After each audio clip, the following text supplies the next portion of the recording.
"She is pretty, Daddy." The obese bride was laughed off until the cowboy's daughter called her beautiful. Montana Territory, 1885. The white steeple of Snow Pine Church pierced the gray November sky like a solemn prayer. Inside, every pew was filled. Men removed their hats. Women clutched handkerchiefs. The town had gathered to honor their fallen sons. Farmers turned soldiers. Husbands buried under foreign flags. Hymns floated through the air like smoke from the wood stove near the altar. Then the doors opened. Hannah Whitfield stepped in, and silence spread like frost. She wore ivory satin, creased but clean, yellowed in the seams from time but unmistakably a wedding dress. Her full figure pressed against the fabric, and her gloved hands held a single lily. She walked slowly down the aisle, chin raised, eyes forward, every step echoing louder than the hymn that had just ended. Whispers stirred. "Is that her wedding dress? Has she lost her mind? Ursie, look at the size of her. She's making a spectacle." A sharp laugh rang from a woman in the back pew, too loud to be accidental. "Well," the woman smirked, "who's going to tell her she's pretty now?" The church rippled with stifled laughter. Hannah felt every giggle like a needle to the ribs. Her breath caught. Her heart thudded. But she didn't stop, didn't flinch. "If I keep my head high," she thought, "maybe they'll see me as someone who belonged to love once. Maybe they'll remember he chose me." Her late husband, James, had once kissed her hand in this very church. Now all she had left was a memory and a dress.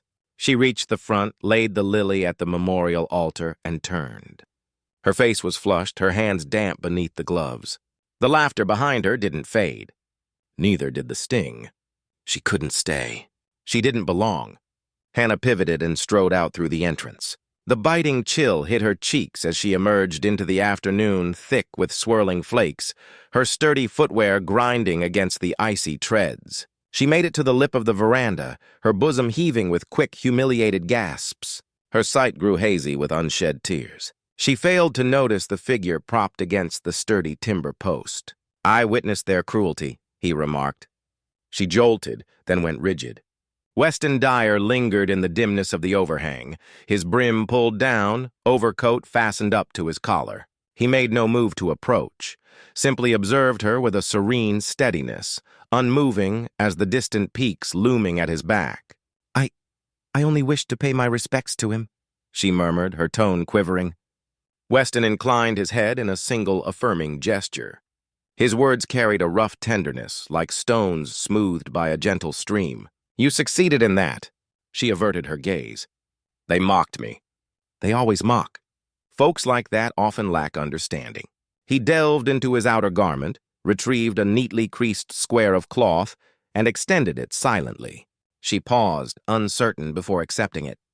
"What makes you bother?" she breathed, her voice fragile as a whisper on the wind. Weston's slate-colored eyes locked onto hers. "Because every soul merits regard, particularly amid sorrow." Those few words cut through her more profoundly than any taunt. They offered no condescension. They simply recognized her pain. She pressed the fabric to her damp lashes. "I believed donning the gown might jog their memories of the love I once knew." Weston paused before replying. Then quietly he offered, "It certainly brought it to my mind." She lifted her head. He doffed his hat with a soft courtesy, then moved by her, descending the stairs into the drifting white. Hannah lingered there briefly, her exhalations forming clouds in the frosty air, the breeze tugging at her hems, and deep within, hidden under the layers of humiliation, a tiny spark of comfort began to glow. At times, a single person refraining from ridicule is enough. At times, one's poise requires merely one observer. And if this scene touched a chord in your heart as well, be sure to hit that like button and join our community at Wild West Love Stories, where valor intertwines with emotion beneath an expanse vast enough for fresh beginnings. The flurry had hushed to a quiet blanket by the moment Weston located her once more, positioned by the rear staircase of the chapel, the edges of her pale silk attire sodden with melting drifts. He held his tongue at first, merely standing and noting how she followed the texture of the timber banister with a shaky digit. "That took real courage inside," he uttered at last. She whirled, taken aback. "Putting on a gown?" she inquired, a blend of mirth and desperation in her tone. "Facing them," he clarified, aware they'd rip you to shreds over it. Her fingers danced nervously about the stalk of the bloom she yet clasped. It was reckless. Not at all, he countered, his stare unwavering. It was genuine. She remained silent, anticipating the follow-up, the sympathetic dismissal, the courteous exit. Yet he cleared his voice instead. I manage a spread for breeding steeds up beyond the settlement, at Hollow Ridge. It's overly still, overly frigid, and forever short on help. He faltered briefly. I've been seeking a reliable presence for the homestead, someone dependable, someone my little Isla can rely upon. Her forehead creased in puzzlement. You're offering me employment? I'm extending a position, he stated plainly. But why? Weston held her look without wavering. Because you face solitude without fear. Because you stood firm against their scorn. And because my girl requires a gentle soul. She stared at him, bewildered. But I'm hardly that. I mean, consider my appearance. They ridicule me. I'm not seeking beauty, he replied, then softened his words with a gentle addition. Though I'd argue you possess it. A flush rose along her throat. She glanced downward. I'm at a loss for words. Say yes. She opened her mouth, then hesitated. Her heart was pounding. Unless she murmured, this is out of pity. His voice sharpened slightly, not unkind, but firm. I don't pity anyone who works hard and holds their head up. I need help. You need a place, that's all. She searched his face. It was weather-worn, unreadable, but not unkind. A soft voice called from behind him. Daddy! A small girl bounded toward them, her coat trailing behind like a flag in the wind. Her curls were honey-cold and wild, her cheeks pink from the cold. She stopped just short of Hannah, peering up with wide, curious eyes. Then she grinned. Pretty lady, she announced, grabbing the edge of Hannah's dress. Hannah's breath caught. No one had called her that, not in years, not even in kindness. Tears welled instantly. She crouched down, voice trembling. What's your name, sweetheart? The girl said proudly. Hannah smiled, and Ella smiled back, the kind of smile that didn't weigh the world before it was offered behind them. Weston stood very still, watching them both. She's lovely, Hannah said softly. She doesn't say much to strangers, Weston murmured. She's not a stranger, Isla declared, then looked up at her father. Can she come home with us? Weston's lips twitched. That depends on the lady. Hannah wiped her eyes with a handkerchief still in her pocket. I've never been much good at cooking. I overboil tea. I fold sheets the wrong way. I don't drink tea, he replied. And Isla sleeps in a mess of blankets anyway. Hannah looked down at Isla's small hand curled around her fingers. She looked back up at Weston. All right, he nodded once, solemn, as if they'd sealed something bigger than a contract. Asa gave a little jump. Yay! Pretty lady is coming. The laughter that spilled from Hannah's lips was light and real, surprising even to herself. As they walked down the snow-packed road together, Isla skipping ahead, Weston steady beside her, Hannah realized she hadn't felt this kind of warmth in years. Not since before the wedding. Not since she believed someone could look at her and not see shame. Not since she had been called beautiful without needing to earn it. And she hadn't known until now just how much she missed being wanted. Without conditions, without whispers, without apologies, the wind howled through the trees on Hollow Ridge, but inside the cabin it was warm and quiet mostly. Hannah moved cautiously through the kitchen, her hands fumbling over a pot of stew that had boiled over. The smell of burnt onions clung to the air, and she winced as she wiped the rim of the iron stove. It was her third mistake that morning. Earlier, she had broken a bowl while trying to dry dishes too quickly, and the day before, she had made Isla's bed the wrong way. Tight corners instead of the child's usual loose quilt piles. She tried to breathe, but the weight of failure pressed hard. Just do not be a burden, she told herself. If you can stay out of the way, maybe they will not change their mind. She had been in the cabin for 4 days. 4 days of waking early, scrubbing with cold water, fumbling through tasks she'd never been taught. Her old life had been different. Quiet, small, never expected to care for anyone else. She had no one then. Hollow Ridge, even in its silence, felt full. She stirred the stew again, too fast this time. Some sloshed onto the stove. Her shoulder tensed. Footsteps approached behind her. She turned quickly. Weston stood there, glancing at the bubbling pot, but saying nothing. He set down a tin bucket beside the stove, steam curling from the spout of the kettle inside. "For washing," he said simply. Hannah blinked. The water was warm. "Thank you," she whispered. He only nodded and stepped back out. She watched the door swing softly behind him. No lecture, no sigh of disappointment, just a bucket of warm water. Later that evening, after Isla had finished her supper and sat on the floor with her pencils, Hannah found herself watching the girl from the doorway. Isla was humming, a tune only a child could know, and scribbling furiously onto a scrap of brown paper. "You're very focused," Hannah said gently. Isa looked up, beaming. "It's you, me?" The little girl held up the drawing. It was clumsy and crooked. An oval face with round cheeks, curls, a dress, and what looked like a flower in one hand. Hannah felt her throat tighten. "Pretty lady," Isla said. "That's what I call you." Hannah crouched down, blinking fast. "That's very kind." Isa crawled over to Weston, who was mending tack near the hearth. "Daddy," she said, holding out the picture. "Look." Weston took the drawing carefully, studying it. His fingers brushed the edge where Isla had pressed too hard and torn the paper. His eyes lingered on the simple smile Isla had drawn on the face. "She's pretty," Isla said again, leaning against his leg. Weston said nothing, but he folded the picture gently and slipped it into the inside pocket of his vest.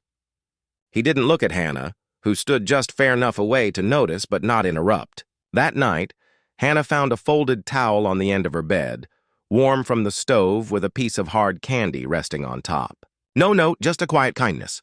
She sat on the edge of the bed, hands clasped in her lap. "He's not like the others," she thought. And still, a voice inside whispered, "But that doesn't mean he sees you." She did not know what he saw. Not yet. But she knew he had not once called her a burden. Not once. The wind was sharp that morning. The sky a bright, uncloudy blue that belied the chill. Hannah had just finished hanging linens when Isla's laughter rang out, sharp and light like a bell tossed on the breeze. She turned toward the sound and froze. Isla had slipped away again, this time past the fence, her little boots crunching over the frost-stiff grass of the paddock. Beyond her, 3 unbroken horses stirred, their mans wild in the wind. One of them, silver-gray and full of restless muscle, snorted, pawed the earth, and reared its head. "No!" Hannah shouted. Isa turned at the sound, surprised, but too late. The horse was already tense, sensing movement, preparing to charge. Hannah didn't think. Her feet moved before her mind caught up. She sprinted across the field, skirts flying, heart pounding. The cold bit at her face, but all she saw was Isla's small figure frozen in fear. The horse lunged. Hannah threw herself forward and wrapped Isla in her arms, turning her back toward the animal just as hooves thundered past. Dust flew. A scream caught in Hannah's throat. But then Armstrong, pulling Weston. He had come running, grabbed them both, and dragged them through the gate as the horse veered off with a wild snort. They collapsed onto the ground, Isla sobbing into Hannah's shoulder, Hannah gasping for breath, trembling from head to toe. Weston crouched beside them, his face ashen, breath ragged. "Are you?" he began, but stopped when he saw Isa's face buried in Hannah's arms. He reached out, brushing a hand over his daughter's curls. "It's all right. You're all right." She clung tighter to Hannah. When Isla finally calmed, Weston looked up, his eyes meeting Hannah's. For a long moment, neither spoke. Then quietly he said, "You didn't even hesitate." Hannah's voice was, "She was out there alone. You could have been trampled. I didn't care." The silence that followed was thick with things neither of them had words for. Weston looked down, then back at her. His gaze lingered, not on her mistakes, not on her figure, not on her past, but on the way she held Isla like something sacred. "You're more important than you think, Hannah," he said softly. She blinked, unsure if she had heard him right. He didn't repeat it. That night the house was quiet. Isla fell asleep, clinging to her father's shirt, a soft hiccup escaping every few breaths. Hannah returned to her room in silence, her limbs sore, her back aching. But at her door something waited. A small hand-carved wooden comb, smooth, polished, inlaid with a tiny heart carved into the handle. No note, just the gift. You picked it up slowly, fingers brushing the grooves. Weston's doing. It had to be. Her throat tightened. No man had ever given her something without expecting something in return. No one had ever thanked her in silence. She sat on the edge of the bed, brushing her fingers over the carved heart again and again. She didn't cry, but something inside her, something long buried, breathed a little easier. And somewhere beyond the walls, Weston stood at the barn door, watching the snow begin to fall. He didn't say much, but tonight he had said enough. By the end of her second week at Hollow Ridge, the townsfolk had begun to whisper again. It started in the general store. A sideways glance, a muttered name. I heard she was run out of Red Valley. They say it wasn't just a job she lost. She seduced the son of a prominent family. Ha, she's trouble, that one. Wearing a wedding dress like it meant anything. Hannah heard pieces of it sliced through burlap sacks of flour and quiet footsteps behind her back. She tried to ignore it to keep her chin high, but it scratched at the edges of her piece like thorns through fabric. One afternoon, as she carried a basket of apples back from town, she nearly dropped it at the sound of a voice behind her. Well, if it isn't the belle of the scandal. She turned. Samuel Price stood there, tall, polished, wrapped in a coat too fine for the dust of Montana. His smile was all teeth. His eyes, the same pale blue that once watched her too closely in a library full of books, hadn't softened a bit. "Didn't expect to find you this far out," he said, stepping closer. "You always did have a habit of disappearing." Her voice came out small. "Why are you here? I heard whispers about a girl with red cheeks and a past no one could quite name. I came to see if the rumors were true." She took a step back. The basket trembled in her arms. Samuel clicked his tongue. "No need to be rude. I came with an offer. I don't want anything from you." "Oh, but you do," he said smoothly. "Your name's still dirt in Red Valley? Still a stain on paper even after all these years." His voice dropped. "But I could help change that. Letters, a retraction, a few kind words to the right people. Maybe even enough to let you walk into a church without them laughing." She stared at him, bile rising in her throat. "In exchange for what?" she asked, her voice flat. He smiled. "For coming back, for finishing what you started." Her slap landed before she knew her hand had moved. He staggered back, stunned. "You lied," she said, breath shaking. "You ruined me. And now you think I'd let you own me again." "I gave you a way out," Hesnerled. "I gave you the chance to matter again." The voice that answered wasn't Hannah's. "She already does." They both turned. Weston stood just beyond the fence gate, arms crossed, jaw clenched. He walked forward slowly, every step like thunder. Samuel straightened. "This is between us." "No," Weston said. "You made it about the town when you branded her with your lies. You made it mine when you showed up here thinking she was still defenseless. She has a reputation." Weston's eyes narrowed. "You think honor is something you assign? You don't get to define what she's worth." Samuel's nostrils flared. "You don't know what she did." Weston stepped forward, toe to toe. Now his voice dropped to a low, lethal calm. "I know she wakes before dawn. I know she scrubs and sews and burns herself trying to make someone else's house feel like home. I know she throws herself in front of a horse for my daughter." He leaned in. "And I know there's not a shred of her that needs your permission to be whole." Samuel said nothing. Weston stepped back, opened the gate, and looked to Hannah. "You all right?" She nodded, but her eyes were glassy, wide. Samuel scoffed, adjusted his collar, and turned. "You'll regret this." "I doubt it," Weston muttered as Samuel vanished into the distance. Hannah stood frozen. Weston looked at her. "You never have to answer for who you were, only who you are." And that night, in the silence of Hollow Ridge, Hannah realized the whispers in town had changed. They still talked, but now they said things like, "She must have meant something for Dyer to defend her like that. Maybe we had her wrong. She risked herself for that child." You know, respect, like trust, wasn't bought. But sometimes it began with one man who stood at the gate and said, "Enough." The fire crackled in the hearth of the Hollow Ridge cabin. It was a rare, quiet evening. Isa had fallen asleep early. Her small form curled beneath a patchwork quilt, one hand still clutching the edge of her drawing pad. Hannah stood in the kitchen drying the last tin cup when she heard voices outside the front window. Low, earnest. She moved closer, not intending to eavesdrop, but the wind carried words in clear fragments through the frost-glazed pane. Your daughter needs stability, came the voice of Reverend EMTT, the town's pastor. A home should have a mother as well as a father. A pause. You've grieved long enough, Weston. You're a good man, but the child deserves better than a house kept by a woman like that. Anna's breath caught in her chest. Then came Weston's voice, calm, certain. I don't need another wife. Her hand froze on the cup. I didn't ask her to stay here for that, he continued. I needed help with Issa. She has done more than anyone expected, that's all. That's all. Hannah turned from the window. The cup slipped from her hand and clattered into the wash basin, but she barely noticed. So that's what I am to him, she thought. Help, a place filler. Not someone worth fighting for. Not really. She walked into her small room, closed the door with care, and sat on the edge of the bed. The wooden kombon had given her sat neatly on the nightstand. She stared at it for a long time before she reached for her satchel.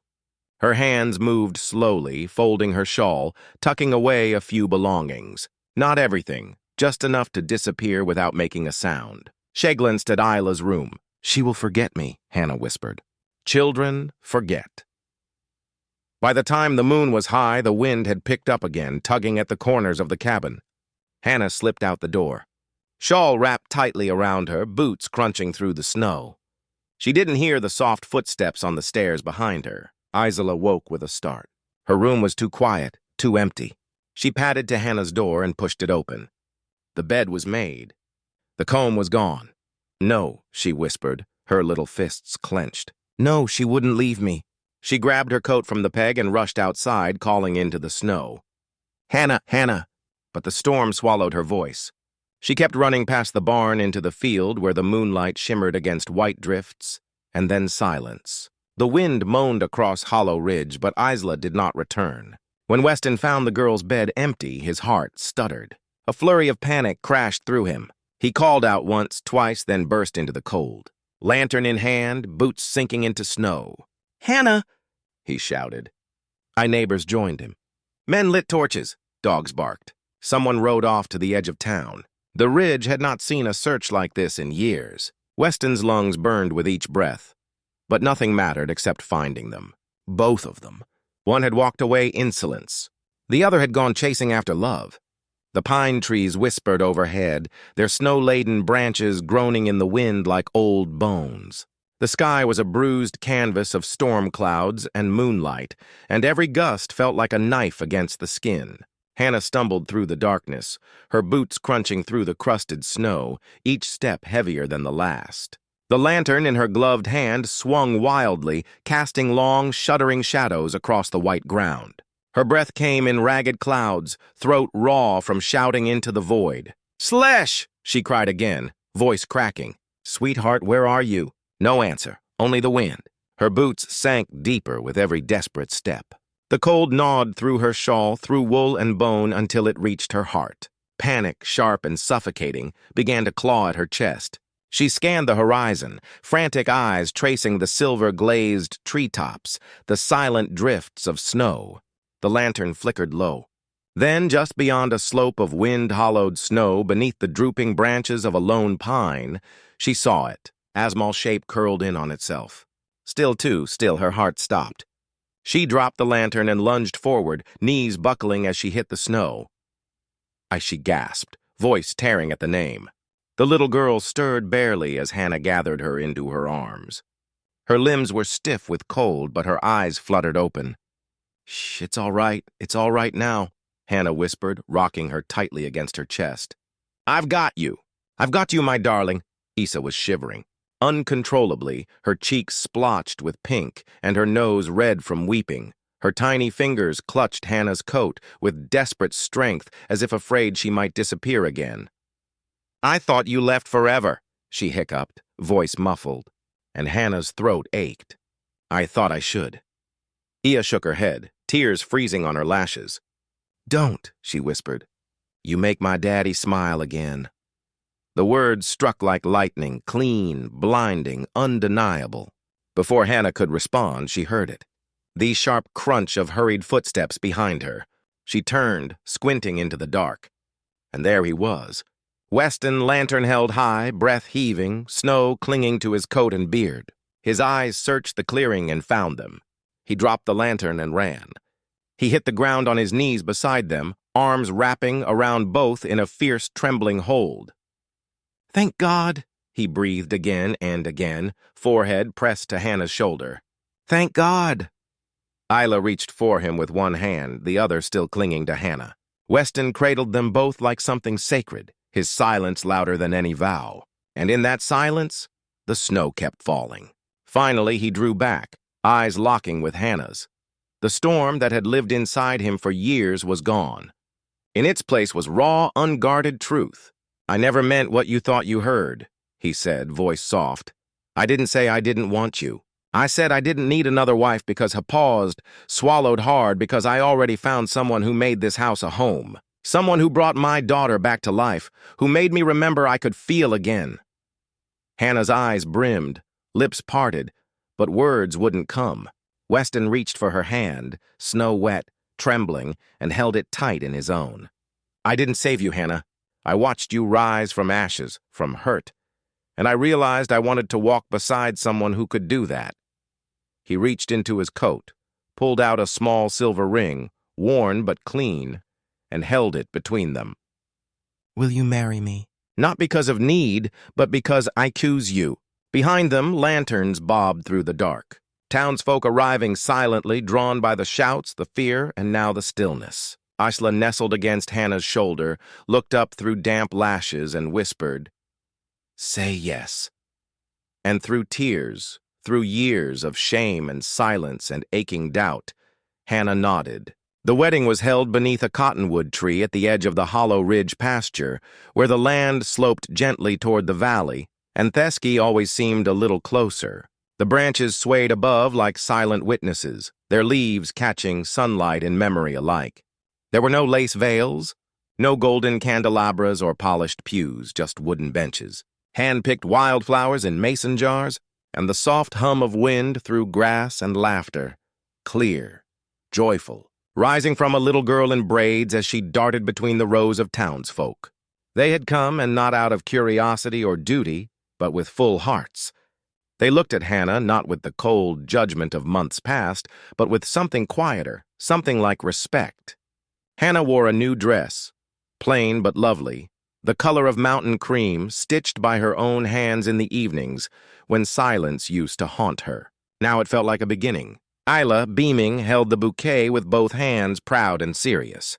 When Weston turned to her, took her hands in his smile didn't waver. It was steady, like him, like home. And when he said, "I do," the words landed with a weight she hadn't known she needed, a promise not born in impulse, but forged in fire and time. After the ceremony, no one hurried to leave. The town stayed. They passed around pie and jugs of spiced cider.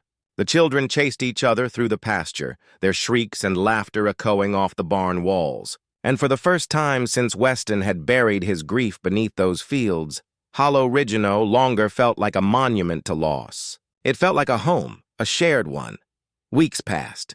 The air grew warmer, softer. One morning, just after the frost had finally lifted, Hannah awoke to the sound of hammering outside.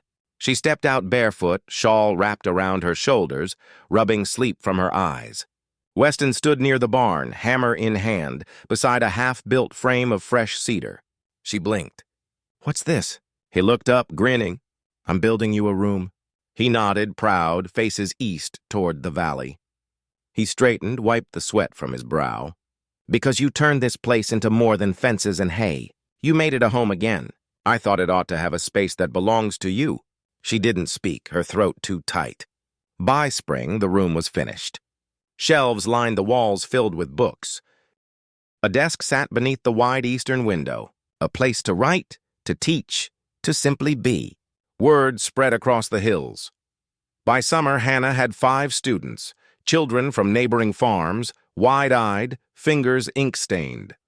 She taught them on the porch, Isla always beside her, tongue between her lips as she traced her letters. Sometimes Weston would lean in the doorway, arms crossed, gaze soft, as if watching a life he'd once forgotten he could have. One evening, after the last child had gone home, Hannah sat alone in the room he'd built her. The sun was dipping low, casting gold across the floorboards. On the desk lay the old wooden comb, worn smooth from touch. She picked it up, thumb running over the ridges. The day I wore that dress, she thought. I believed it was the last piece of love I had to offer. I thought my story ended with a whisper and shame. But then there was Hollow Ridge and Weston and Isa's small hand in hers. Outside, laughter rang. Isla chasing fireflies in the tall grass. Weston's voice called gently after her, "Ah, Philip." And in the hush between heartbeats, Hannah whispered to the wind, "I thought I had to be beautiful to be loved." But being loved made me beautiful. In a world that once only saw her flaws, Hannah Whitfield became the woman who taught a town how to see again, how to honor gentleness, how to believe in redemption, and how to call something beautiful, not because the world agrees, but because the heart knows it's true. And in Weston Dyer, she didn't find rescue. She found someone who had also been broken and still chose to build. Their story reminds us, love isn't loud. Sometimes it's a quiet room facing east, a comb left at your door, a child's drawing with a single word that changes everything. If this story touched your heart, if you felt even a flicker of hope, warmth, or maybe a tear that caught you off guard, go ahead and tap that hype button. It tells us you believe in stories like this, in love like this. And if you haven't already, make sure to subscribe to Wild West Love Stories for more tales of devotion, defiance, and the kind of romance that rises like Hannah did from silence and snow. Because out here on the edge of the frontier, hearts still find a way home.